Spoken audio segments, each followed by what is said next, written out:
หน่อยตกน้ำใส่มาน่ะกระเจ้าสุกกระเจ้าสุกกระเจ้าสุกตัวตกน้ำแล้วเป็นไก่เออเดี๋ยวฮะเด้มีนะเจ้าจะถงฮะแล้วอะไรห้องต้มนะไปส่งไปเห็ดต้นเห็ด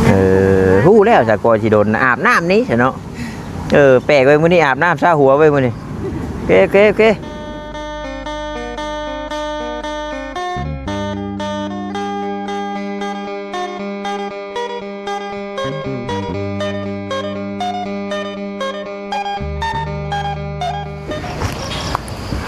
พี่น้องเนาะ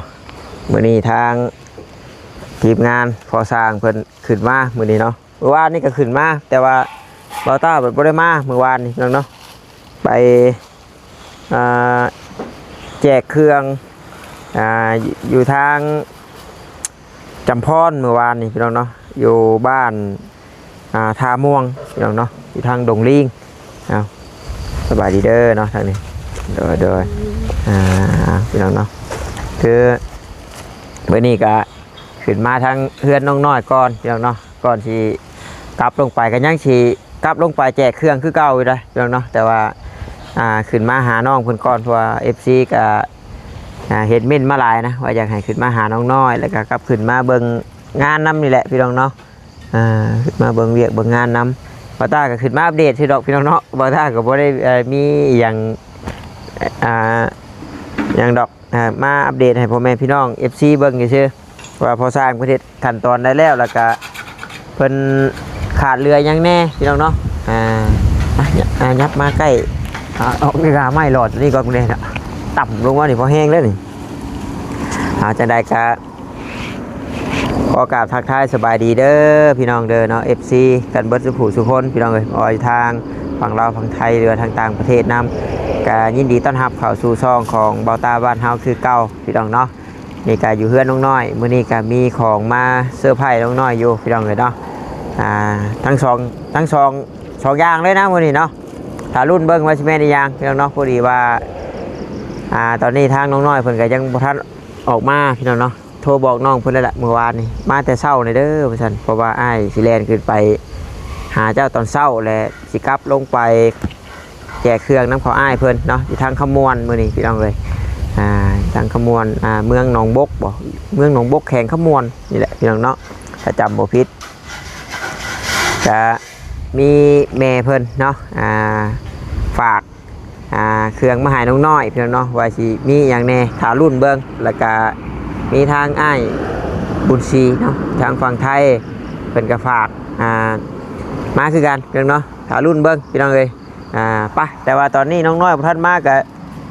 นี่แหละทักทายสบายดีครับทีมงานสร้างเพิ่นก็บ่ได้พ้อกันแต่โดน 2-3 มื้อนี่สบายดีเด้อเนาะเด้อกินข้าวเช้าแล้วกินแล้วกระโต๊ะกระมานี่นะวันนี้ก็เปียกมากเลยเปียกมาวันเบิดได้ละนกเจ้าบินบุ่นลงใต้พูแหงคาโต้เลยฮะแหงคาโต้เลยเจ้าหอมก่อนเป็นอะไรจากกระเบื้องกระเบี้ยงนะตัดนั่นมันเปิดตานี่บ่พอทางนะโดยสวัสดีพ่อกระเบื้องนะยังต้องการตัดอีกบ่หรือจังได๋วะโอ้ตัดแล้วคือเวลาเฮาตัดเฮาเฮ็ดไปเวลาเฮาเคาะเฮายังไปบางทีมันตำหินตำยังก็มันแตกมันยังเฮาก็เปลี่ยนใหม่ตัดแล้วแต่ว่ามื้อนี้เฮาบ่ได้ถือขึ้นมาก็บ่เป็นหยังเก็บงานมันบ่นั่นเก็บงานอย่างอื่นถ่าเด้อซะเด้อเก็บงานอย่างอื่นถ่าคือตัวนี้ถ้าจะถือขึ้นมาพอบ่เรื่องขดอกคันใดนี่คือมื้อวานนี้คือข้างมื้อนี้แต่เก่าว่าเสร็จจะได้ชุดไปสาบุญว่าคือบ่ใส่ลูกติงก่อนนะเดี๋ยวมาใส่ลูกติงพอหรือว่าใส่อันนั้นอะไรเนี่ยได้นึงก่อนก็ยังข้างค่าอยู่แต่เก่าเขาสิติดบ่เลิกกันวันนี้เลยใส่ลูกติงแบบใดแบบมันยันว่าใครมันเช็ดเครื่องนึงนะสิแบบนั้นตามเพิ่นขนาดว่าอีกตามปรึกษากันเอาแต่เจ้าของคนพิจารณาบ่นี่บางนั้นมันก็แล้วแต่เจ้าของเพื่อนเพิ่นเพราะว่าจากที่เขาถามน้อยเพิ่นว่าตอนนั้นเพิ่นมักเต็มห้องเด้ถ้ามักเต็มห้องเฮ็ดเต็มห้องถ้าบ่มักเต็มห้องก็แล้วแต่เพิ่นเลยเพราะว่าเฮาก็บ่ได้มีงบเด้ตัวนี้นั่นแหละตัวต้าก็ออกไปนำไปชื่อได้อันนี้คันเจ้ามาก็มีแต่เจ้าเอาเครื่องยังมาที่สิเก็บกะโหลกขึ้นแล้วแหละเฮาก็สิเจาะตัวนี้แล้วก็สิว่าใช่ว่าตัวนี้แหละเบา บาวต้ามีอยู่พี่น้องเนาะตัวงบอันจ้างพอเพิ่นนี่ 2,000 บาทมาเรียบร้อยแล้วเงินกับพี่น้องเนาะแต่กาโตพูดห้องน้ำกับให้เจ้าแล้วเบ็ดเช็ดแถวน้ำนี่ก่อนเอาว่ากันเบ็ดเช็ดเอาว่ากันมันจังแบบบอปวดหัวนะมันกดดันเจ้ากาคอยเฮ็ดไปแล้วถ้ามันแดดมันนายแล้วก็สิมีเวลามาเลื่อยดอกเนาะฝนตกฝนลงหลายกันโยยากเป็นได้เคลียร์แล้วอะไรเรียกมือนะโอ้แล้วมันลูกเต้านี่แหละมันน่ารักต้องกันกับต้องมาหาพ่อแต่ว่าแม่ล่ะชัวดีชำไรกับลูกเด้ต้องเอากันพยายามเพราะว่าลูกกับเขาพวกขอโทษน้ำช่องมากกับแบบพ่อแม่เป็นกระเชียแล้วบัดนี้กับเขานี่แหละไปขอลูกขอเมียให้เขาหน้าเรียนกันหยกอยากประหยัดกับพ่อนี่แหละต้องเลยหักพละบทแตกต่างกับยังคือเขาเห็นบทบันทึกเจ้าเช่นมานี่แล้วผู้ว่าผู้บริเช่นนี่มันบ่ค่าได้ค่าผู้เช่นซื้อคนไหนมันนั่นได้มันไปขั้นตอนตัวว่านี่ก็ปู้ไม่เช่านี่ก็โต๊ะบ้านนี่ตากคนรถปัดยางหัวยุ่งกลับไปแปลงน้องช่องเห็นตอนยู่รถได้น้องพี่น้องเนาะตากคนกี่มาได้ดีเลยอยู่บุญอยู่แกงเลยเยอะยางหัวว่ะนั่นกับตุ้ยเล่อยู่ติดรถบาตาขี้งออยู่พี่น้องเดินทางไกลเขาบ่ก็แปลกอยู่ว่าเดือนลังในกระถ่ายของอะไรได้ยางรถหรือว่าแค่จริงกระถ่ายพิการนี่งอติดรถน่ะมันทางบ้านเขาขู่ขาก็มอไซค์มันคู่มือนี่แหละน้อยโอ้ภาวนาจะเป็นเด้อจำเป็นงั้นก็ลักหลายพันแล้วนะพี่น้องรถใหญ่เป็นนะมันเลยแบบโอ้เจ็บประสาทปติ้ง7,000แล้วมันนั่นก็อยู่พทางเอ้ยเดือนพระท่านได้ออกก็เอาไปก่อนแล้วดีว่าทางเวทเตอร์ดีว่าวันนี้ครับล้มแล้วเมื่อวานนี้โทรศัพท์มันใช้บ่สะดวกเน็ตเติมกับบ่มือเลยว่าถ้าคิดว่ามันเข้ามาเปิดได้ 4% เมื่อวานนี้โอ้เบิ่งนิดเดียวตัดหมดเลยบัดนี้เดี๋ยวเบิ่งเน็ตกับบ่มีตายมาแล้วคนนั้นโทรนี่โทรแบบบ่ได้คิดบ่ความอยากอายน้ำพี่น้องเนาะเอาน้ำไอรีก่อนมันแปลงรถแบบเบิ่งดีกว่าเนาะเอาน้ำไอรีก่อนไอรีแล้วก็นี่แหละเงินนี่แหละเดี๋ยวเงินเดือนออกเขาจะโชว์คืนเด้อวะวันแรกเล็กกับไฟเขายืมดีกว่ามาจะดังไฟฮะเบิ่งนี่อยู่เตียงนี่อยู่ใส่ได้อยู่บ่เนาะน้ำบาดให้น้ำมันยังอยู่เนาะในนึงก็ดังนี่แหละดังพื้นเอานี่แหละทานเบิดละเดี๋ยวซื้อขึ้นมาใหม่บ่ละมีงบขึ้นมาใหม่ก็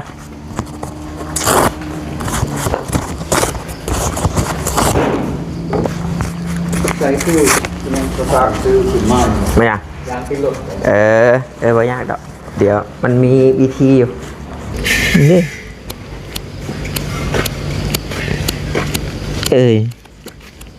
ได้แล้วมากินแล้วนี่ดังไฟก่อน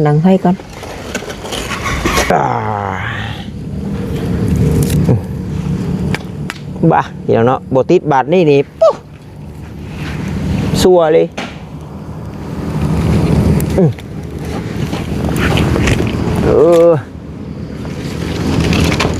โบติดมือนี่สิติดมือใดวะฉันแม่น้องน้อยบอเอาหอยมาต้มอีกบ่มื้อนี้วานนี่ต้มหอยชูพอสร้างกินว่ะมื้อนี้กินต้มมีมื้อนี้ FC เพิ่นจังว่าโอ้ยกินต้มมีว่าซั่นใจก็อยากกินลาบซีนกูมื้ออยู่ใส่เฮ็ดหยังมาพี่น้องเอ้ยติ้งเลยโอ้ตัวมาคุณพันละเมียไปเอาหมออย่างบางข้างคุณละน้ำกับตุกไงรถเขาก็มีอยู่แต่ไม่ใช่หลังทางลิงไปหมอไปเดี๋ยวจะไปอย่าลืมไปหักหน่อไม้อันนี้มา ลมอะไรมือนี่นะ เพราะว่ามันน้ำแจมอย่างมันแล้วมันตัดใช้บ่ได้เด้พี่น้องถ้าบ่มีหน้าตัดอุกอังอ้าวมนุษย์น้องมนุษย์นวดเอาเด้นี่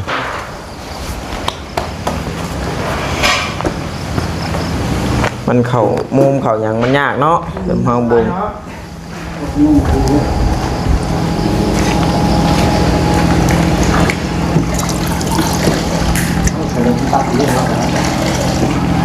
ฮะ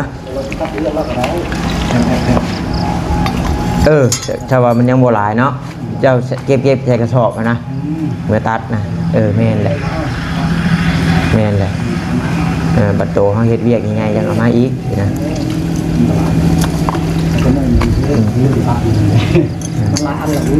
อ้าวว่าจะตัดกองไว้อยู่เนาะ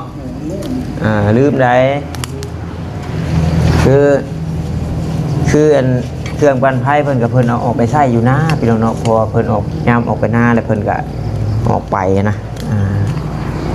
แต่ว่าคือเพิ่นบ่ใช้หยังมันเฮาก็เอามาประจำได้ดอกเพิ่นก็บ่ได้ว่าซั่นเนาะคือบ่ตาว่าเนี่ยเพิ่นก็บ่ใจจืดใจดำปานนั้นดอก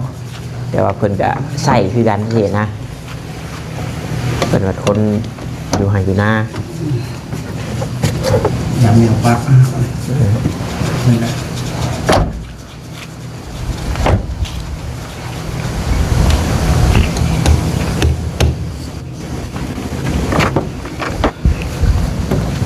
ทาสีว่าแรกก็สีนะจักประมาณจักถังนี่เห็นน้องพัดไส้ถามอยู่ได้มือน่ะฮะเอาจากประสบการณ์เจ้าท่านเพื่อนน้องสายผ้าพกถังบ่ทางช่างกระติกนี่บ่หรือว่าถังใหญ่รถทั้งใหญ่สีห้องพื้นนี่นอกกับมันกระทังหนึ่งในทั้งหนึ่งเองบัดนี้หลังจากนั้นบ่สีบัดตาทับนะจะได้เข็มบ่ได้เข็มก็ยิงตามมันเอาผ้ามันได้เลยเขาก็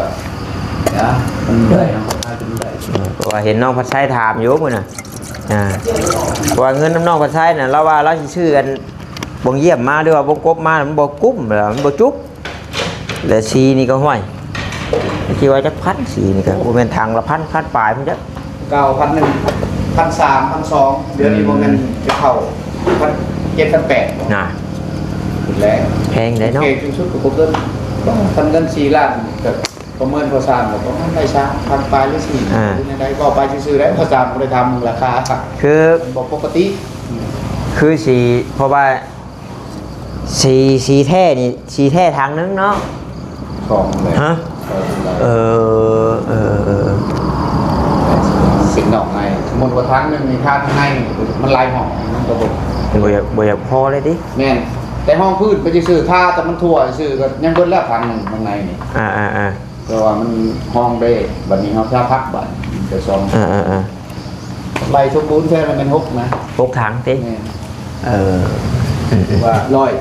100%แบบ100%ลด6ถังเนาะก็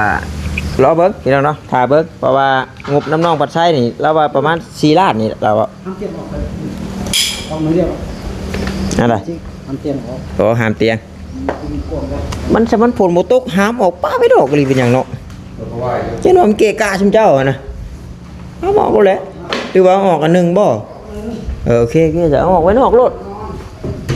นี่ออกมานอกผีไปนั่งฟ้าเชอร์ที่มันแห้งแล้วติดเลยหมดrồiพี่น้องเนาะได้กินหมดเนาะเฮาบัดเป่าเบิ่งเดี๋ยวสิเอาไม้น้อยมาใส่กระเป๋าก่อนพี่น้องเนาะรอท่าจักหน่อยเพิ่นเนี่ยกำลังลุกลมพี่น้องเนาะถ้าเบิ่งข้างในก็ว่าน้องน้อยก็จักโมงแหละมื้อนี้พี่น้องเนาะเพิ่นสิออกมาเบาต้าก็บอกตั้งแต่เมื่อคืนนี้พี่น้องเนาะแล้วก็มื้อเช้านี้ก็โทรบอกแล้วแต่ว่ามื้อนี้เป็นมื้อบุญนะเพิ่นว่าเพิ่นไปห่อข้าวต้มแต่ว่าห่อข้าวต้มก็แล้วล่ะเบาต้าไปหาเพิ่นเลย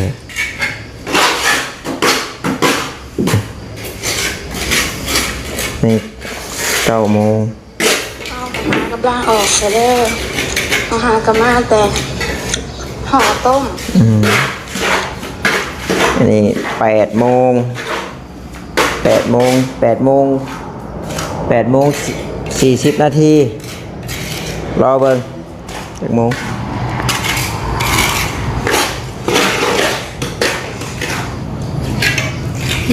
มาบ่ทันกับมือหน้าพุ่นละ ไม่ใช่ว่าจะ นะ มาใช่ ว่าน้องน้อย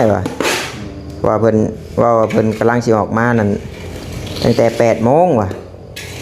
ว่าตอน7:00 นตอน6:00 นน่ะเพิ่นไปห่อข้าวต้มแต่รุ่นเบิ่งว่าเพิ่นย่างมาแต่8:00 นเช้าเพิ่นย่างออกมาแต่บ้าน8:00 นเช้าแล้วเพื่อมาฮอดเพื่อนพี่น่ะสิจักโมงว่ะ ว่าน้องเพิ่นเอารถออกมาบ่ได้ช่วงนี้นะมันยาก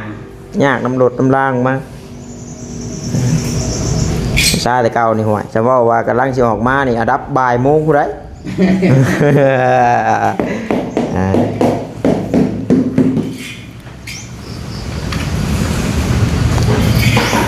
มื้อนี้สิลงยาแนวเลยบ่มื้อนี้ให้แล้วไปนำเนาะคือยาแนวนี่ถามเป็นเพื่อคุ้มหูซะกันน้ำบ่หรือว่ากันแบบใดเอ็นยาแนวนี่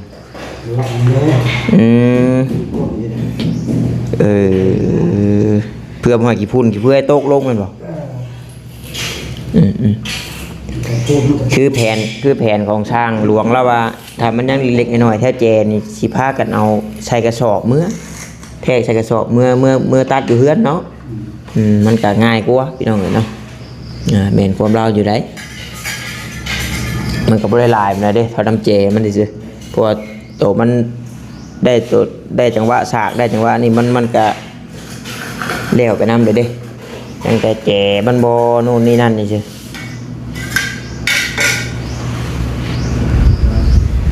ตามสบาย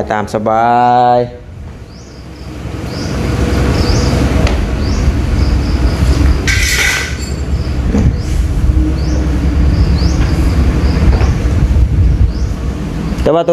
ตัวนี้ได้พอสร้างมันมีบ่นี่ตัวตัดนี่ ไม่ใช่นะแต่ว่ามันแตก แล้ว ตำแตกจะตัดไหม พี่น้องเนาะบัดแนวอันเจ้าสั่งน่ะบ่มาเลยบ่นั่นน่ะ มานี่บ่มีเงินไปเอา อ้าว เบิดแล้ว เครื่องบ่ตีกลับบ่ท่า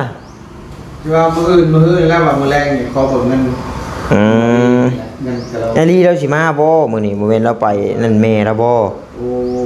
เราไปมุกเด้มื้อนี้ โดสมเจ้ามีสมเจ้าครับ มีเงิน4แสนสิไปซื้อละ เดี๋ยวชีร้านโย ยอม4ล้าน เอาแต่ชีหาแชนนี่แหละ แต่ก็ถ้าว่าเจ้าสิเอาลีก็โทรบอกเราก็บ่ยากดอกไอ้ลีแล้วโอนให้ไอ้ลีนะก็พอกับบุมีนะเงินโทรศัพท์บ่ยากเจ้าไปเอานะโอ้ตูดให้แล้วนะ นี่แหละภาคเจ้านี่แหละมีเจ้าลงเพิ่นแดเดี๋ยวเฮาสิบอกดอกเจ้าจากกันเบิกเท่าใดน่ะก็สิทำมาสมมุติว่าเท่าไหร่ลงจัดแก๊ปลง60บ่60จบไป1,000เสีย5,000นะมามีแบกกับพวกนี้ไล่ค่าน้ำมันน้ำมันแหละสิเงินกันต่อเหลือดำ2-3แสนก็เพิ่นผู้มาซอยในเฮือนนั่นแหละผู้น้องมากองให้ก็บ่ว่าสิให้ประเทศนั่นล่ะซื้อพวกอยู่พวกกินน้ำมันเพิ่นเที่ยวละบัดเทือนเจ้านี่แม่นพี่น้องมาซอยแม่นอันสิเว้าแต่เฮามาอยู่ตะบิดเฮาบ่มีตนมีโตแล้วเฮาอาศัยตนเขาบัดนี้เนี่ยบ้านนี่เขาก็พออยู่พวกกินก็ตะกี้บัดนี้เราได้ครอบครัวเราก็อยู่ตามเลยก็บ่มีเงินก็ได้เราว่าคอยซอยแต่ว่าคอยว่าคอยบ่มีให้เราว่าบ่มีกับเจ้าให้สมใดก็เอาเลยเอามาเบิ่งก็แล้วซ้ำซอยกันแหละเราว่าประมาณซ้ำนี้เราก็บ่ได้ว่ามีแต่ว่าเอาได้เงินก็สิให้เราแน่หั่นนะแบบลุงคนนั้นแหละแต่ว่าเราก็ยังมาเฮ็ดอยู่คนนั้นบัดเราก็เฒ่าร้านก็เอาก็บ่ได้ว่าเอาอยู่ในคลิปเฮานอกคลิปเฮาให้เรานะแม่น ก็ให้เพิ่น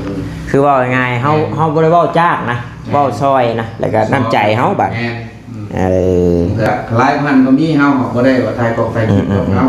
เห็นเพิ่นกายไปกายมาเจ็บเป็นอุ่นเฮาส่งยิงเพิ่นนะไปคือผู้นี้เพิ่นจะซอยเต็มใจซอยเลยเพิ่นสิก็อันนี้เทคานตามวงกบให้เทคานทับวงกบแล้วอะไรเบิ่งข้าพเจ้ามีเงินต่อแหละจุ่มข่อยก็สิหาหมู่มาก่อต่อค่อยว่าบ่เจ้าเฮ็ดได้สำนี้ก่อนเบิ่งไปก่อนอย่างมันปกติบ่มันแบบงามบ่ก่อคือเว้ามาแล้วครับลูกน้องข่อยเองตะกี้ไปเฮ็ดนำกันเราเป็นกรรมกรวันนึง50,000ข่อยเอาไปเฮ็ดนำขี้ลายงามก็ทำเฮาเฮ็ดนี่แหละเฮือนเจ้าของเด้ แม่นๆ เฮือนเจ้าของเด้ ก็อันว่าตะกี้ก็บ่ว่าสร้างใดแหละก็มีติเบิดผู้คนนั่นแหละโอ้ยมันก็ทุกอย่างทำใจรถอันคำคนตีคนเว้าน่ะถ้าว่าเฮาเฮ็ดในโลกออนไลน์นั่นนี่นะนี่แต่เฮายอมรับว่าบ่ตรงๆเลยคันว่ามันเฮาเฮ็ดเฮาแก้เฮาเฮ็ดดีที่สุดเลยคันมามันเฮ็ดซำนี้แหละเฮามีแต่ขอโทษนำหมู่เด้อคือว่าตาเว้าบ่ได้ฮักหลังซังเบียนเพิ่นแต่ว่าเรื่องติเรื่องเว้าน่ะตื้อเปอร์เซ็นต์มีคนตีคนเว้าน่ะเจ้าติข่อยติเจ้าเว้าข่อยเว้าแหละเว้านำกันเบิดทุกคนนี่แหละพี่น้องเนาะเพราะว่าโอ้ยลูกร้อยพ่อพันแม่เนาะ มีไดแล้วตะลุกโผแม่เดียวคือจังว่ากันติเอาเว้าบ่ได้แม่นล่ะคือก่อนยอมรับเฮาก็เฮ็ดดีที่สุดแล้วตัวได้ไปแก้ให้โดยว่าแนะนำในนี่ก็เจ็บประชาเขาเว้าโอ้ยมันเป็นไปบ่ได้บ่ได้ว่าแต่สร้างได้ขนาดเฮาไปทายนู่นนี่นั่นก็ยังมีนะมีเบิดนั่นแหละคำว่า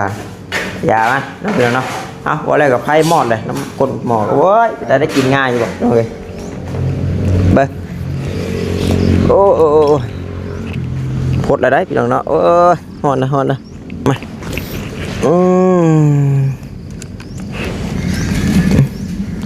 ต้มมีนี่แหละกินข้าวก่อนน้องน้อยก็มาหลังกินน้ำหลังพี่น้องเนาะถ้าว่ามาบ่ายโมงคือว่าอีกอะโยกสิบ่ได้พ่ออีได้นัดกับเพิ่น9 โมงได้มื้อนี้นะนัดกับเพิ่นแต่ว่าเพิ่นว่าเพิ่นพ่วมยางออกมาตอน8 โมงจะกี่ฮอดจักโมงล่ะพี่น้องเอ้ยเนาะเพื่อช่วยหน้าช่วยตา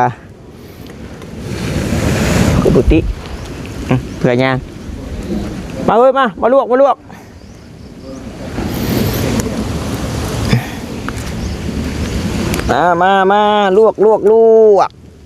ในเวลาได้นี่ไว้ลงได้บัดนี่หมอพดล่ะลงเลย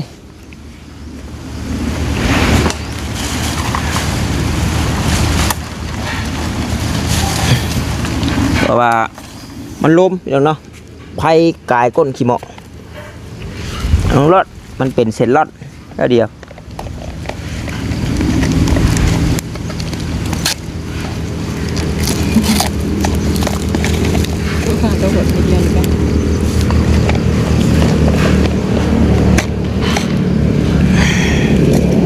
คือนี่มานโนเมื่อคืนนี่พี่น้องเนาะรถบอจันเฮ็ดไอ้สีรถตกไงนึง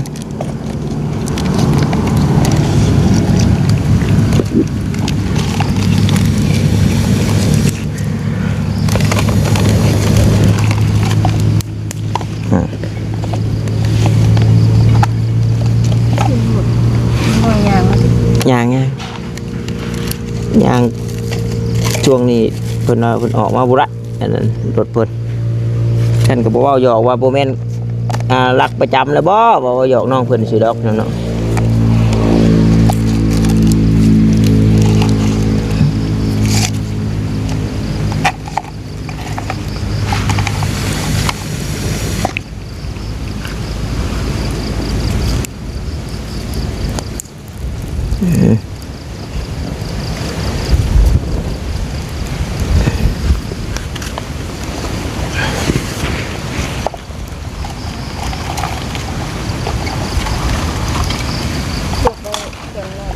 บ่แล้วนี่มันคุยเลย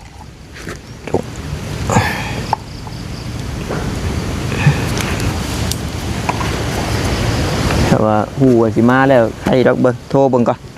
แต่ว่าสิมาเลยสิลวกเบิด3ส่วนลายอยากเว้าพี่ของก้อยนะน้องน้อย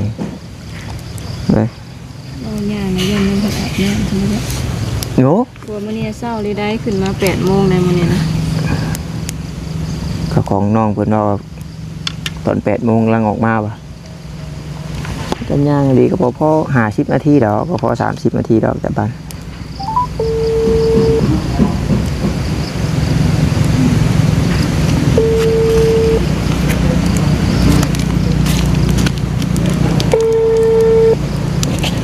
แบบบอก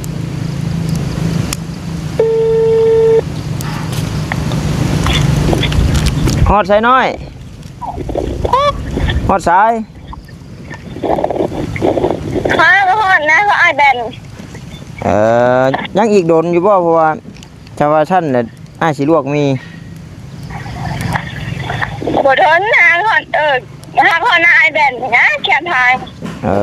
มาแต่มาลวกกินเองใช่แต่สิจงน้ำไว้ให้ โอเค โอเคตีนก้อยตลอดเว้ยตีเจ้าเอาทันเลยกันแล้วบัด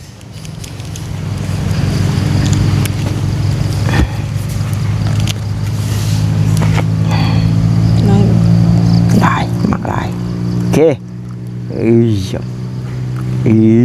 เอานี่ละบอกป้าหรอกยังหน่อยเลยนะ หน่อยกับปุ๊บมาเอาลงเอาพี่น้องเลยเนาะขออนุญาตปรุงยังกินข้าวกันเด้อพี่น้องเด้อเอาจังใดก็ขอบมุกขอบใจลายที่เข้ามาเบิ่งมาชมแล้วก็กดข้ามโฆษณาเนาะพี่น้องเนาะเอาถ้าคลิปนี้ก็ขอกล่าวเข้ามาสวัสดีพี่น้องบ๊ายบาย